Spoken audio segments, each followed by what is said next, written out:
Hey everyone. So, the music world recently got the breaking news that the 86-year-old outlaw country legend, David Allan Coe, has passed away.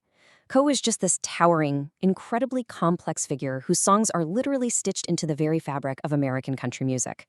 So, today, we're going to unpack the complex man behind the myth.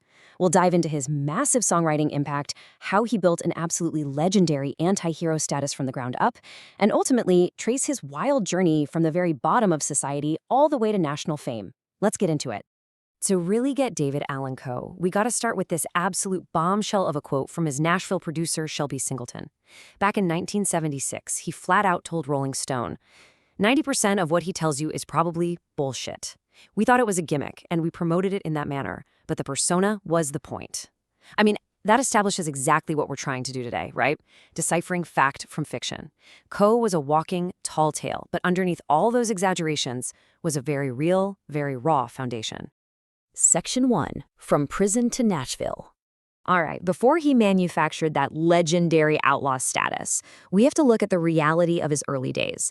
Born on September 6, 1939, up in Akron, Ohio, Coe wasn't just playing a part. He spent a huge chunk of his early life legitimately in and out of reformatories and prisons. We're talking about serious charges here, ranging from grand theft auto to possession of burglary tools.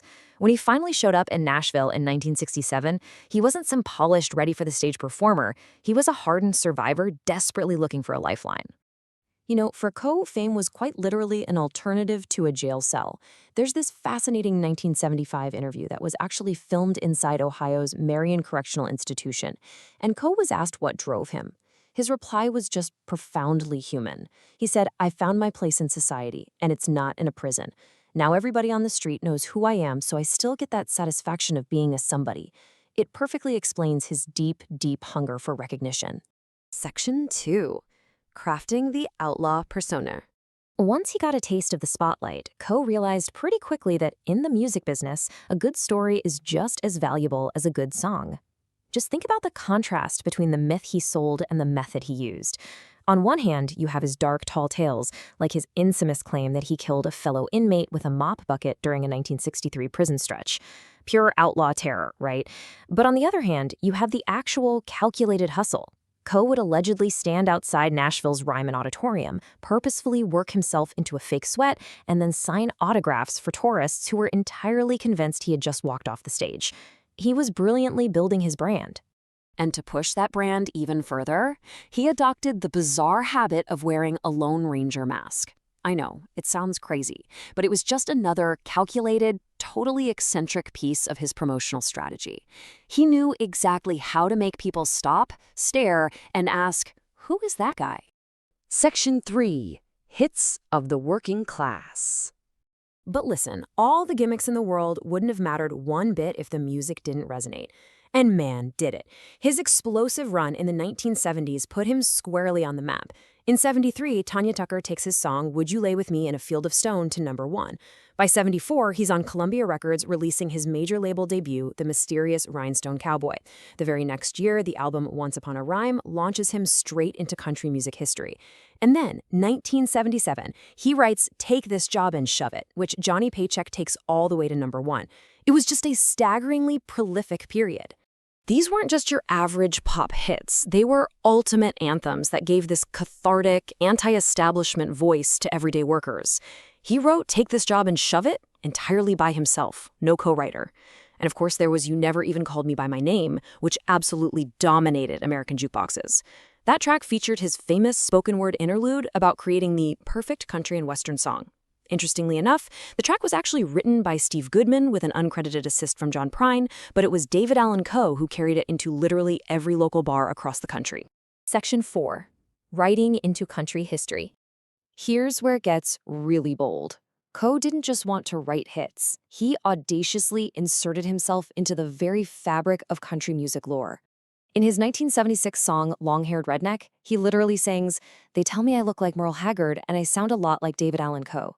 In '77, he wrote himself right into the legendary friendship of Willie Nelson and Waylon Jennings with the song "Willie, Waylon, and Me." In his 1983 hit The Ride, the ghost of Hank Williams picks up a hitchhiker and directly name-checks David Allan Coe. By 1986, he was listing his own name right alongside Hank Williams Jr., Lynyrd Skynyrd, and the Allman Brothers. He simply forced his name alongside the greatest legends of the genre. Section 5. Metal bands and motorcycles. So to prove he would do absolutely whatever it took to keep performing, Coe made an unbelievable pivot later on. From classic country, he shifted straight into heavy metal collaborations, highlighted perfectly by his 2005 album titled Rebel Meets Rebel. His evolution during this era was wild. I mean, between 1999 and 2003, he recorded a series of songs with none other than metal legends Pantera. He befriended Kid Rock, who actually enlisted Coe to open tours, and even recorded Coe's song Single Father. In his later years, Coe became this massive fixture on the motorcycle rally circuit. Performing hunched over his guitar with long hair and a braided beard, he recorded albums like Live from the Iron Horse Saloon at the 2001 Biketoberfest down in Daytona Beach. He completely adapted his Outlaw brand for a whole new generation. Section 6. The Outlaw's Final Ride. Now, as we look at his turbulent final years, we see the ultimate reality of his legacy. The outlaw lifestyle comes with some very real-world consequences. Behind the stage lights and all that bravado, he faced severe financial struggles. At one point, he was ordered to pay close to $1 million in back taxes to the IRS.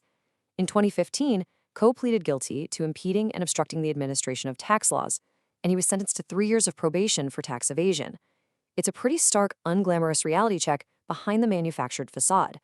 Yet, despite the controversies, the financial trouble, and all the tall tales, there was a very real man at the center of it all. Upon his passing, his widow Kimberly shared these poignant final words with Rolling Stone. She called him one of the best singers, songwriters, and performers of our time, adding, "My husband, my friend, my confidant, and my life for many years. I'll never forget him, and I don't want anyone else to forget him either." So what should you take away from all this? David Allan Coe was essentially a master illusionist whose music genuinely connected with the blue-collar working class, even if the man himself was playing a carefully constructed role. And it leaves us with this really fascinating question. Is country music, and maybe our culture in general, better off with its manufactured outlaws, even if the legend is 90% a tall tale? Why do we so desperately gravitate toward these complex, self-made anti-heroes? I'll leave you to think on that. Thanks for joining me for this explainer, and I'll catch you on the next one.